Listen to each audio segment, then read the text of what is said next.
Friends, ಇವತ್ತು ನಮ್ಮೂರಲ್ಲಿ ಹಬ್ಬ ಇತ್ತು ಅಂತ ಹೇಳ್ಬಿಟ್ಟು ರೆಡಿಯಾಗಿ ಹೋಗ್ತಾ ಇದ್ದೀನಿ. ನನ್ನ ಫ್ಯಾಮಿಲಿ ಎಲ್ಲರೂ ಕೂಡ ಹೋಗ್ತಾ ಇದೀವಿ. ಅಂಡ್ ನಾನು ಯಾವುದೇ ಫಂಕ್ಷನ್ಗೆ ಅಟೆಂಡ್ ಮಾಡಿದ್ರು ಕೂಡ ಅನಿತಾ ನಿಮ್ ಫೇಸ್ಗೆ ಏನ್ ಅಪ್ಲೈ ಮಾಡ್ತೀಯಾ ಅಂತ ಹೇಳಿ ಕೇಳ್ತಾ ಇರ್ತಾರೆ.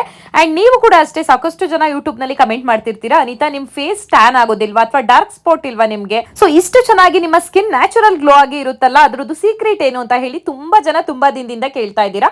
So finally I am revealing my secret. ನಾನು ಪ್ರತಿದಿನ ರಾತ್ರಿ ಮಲ್ಗೋಕು ಮುಂಚೆ ಡರ್ಮಡಾಕ್ಸ್ ಅವರ 10% ನಯಾಸಿನಮೈಡ್ ಫೇಸ್ ಸಿರಮ್ ನ ಫೇಸ್ಗೆ ಅಪ್ಲೈ ಮಾಡ್ತೀನಿ. ಜಸ್ಟ್ 4 to 5 ಡ್ರಾಪ್ಸ್ ನ ಫೇಸ್ಗೆ ಅಪ್ಲೈ ಮಾಡಿದ್ರೆ ಸಾಕು. ಅಂಡ್ ಈ ಪ್ರಾಡಕ್ಟ್ ಗೆ ತುಂಬಾ ಅಫೋರ್ಡಬಲ್ ಪ್ರೈಸ್ ಇರುತ್ತೆ. ಬೇರೆ ಫೇಸ್ ಸಿರಮ್ ಗೆ ಕಂಪೇರ್ ಮಾಡಿದ್ರೆ ತುಂಬಾ ಕಡಿಮೆ ಬಜೆಟ್ ಗೆ ನಿಮ್ಗೆ ಒಂದು ಎಫೆಕ್ಟಿವ್ ರಿಸಲ್ಟ್ ಕೊಡುವಂತ ಒಂದು ಪ್ರಾಡಕ್ಟ್ ಅಂತ. ಸೊ ನಿಮ್ ಫೇಸ್ ಅಲ್ಲಿ ಡಾರ್ಕ್ ಸ್ಪಾಟ್ಸ್ ಆಗಿರ್ಬೋದು, ಟ್ಯಾನ್ ಆಗಿರ್ಬೋದು, ಅಥವಾ ನಿಮ್ ಫೇಸ್ ತುಂಬಾನೇ ಡಲ್ ಆಗಿದೆ ಅಂತ ಹೇಳಿದ್ರೆ ಈ ಪ್ರಾಡಕ್ಟ್ ನ ಯೂಸ್ ಮಾಡಿದ್ರೆ ನಿಮ್ಗೆ ನ್ಯಾಚುರಲ್ ಗ್ಲೋಯಿಂಗ್ ಸ್ಕಿನ್ ಬರುತ್ತೆ. ಅಂಡ್ ಈ ಸಿರಮ್ ನ ಕಂಟಿನ್ಯೂಸ್ ಆಗಿ 2 ವೀಕ್ಸ್ ಆದ್ರೂ ಯೂಸ್ ಮಾಡ್ಬೇಕಾಗುತ್ತೆ. ಅದಾದ ನಂತರ ಇಲ್ಲಿ ರಿಸಲ್ಟ್ ನೀವೇ ನೋಡ್ತಿರ್ಬೋದು. ನನ್ನ ಬಿಫೋರ್ ಪಿಕ್ ಅಂಡ್ ಆಫ್ಟರ್ ಪಿಕ್ ನ ಹಾಕಿದೀನಿ. ಸೊ ನಿಮ್ಗೂ ಈ ಪ್ರಾಡಕ್ಟ್ ಬೇಕು ಅಂತ ಹೇಳಿದ್ರೆ ಕೆಳಗಡೆ ಟ್ಯಾಗ್ಡ್ ಪ್ರಾಡಕ್ಟ್ ಆಪ್ಷನ್ ಮೇಲೆ ಕ್ಲಿಕ್ ಮಾಡ್ಬಿಟ್ಟು ನೀವು ಕೂಡ ಪರ್ಚೇಸ್ ಮಾಡಬಹುದು. ಬಾಯ್.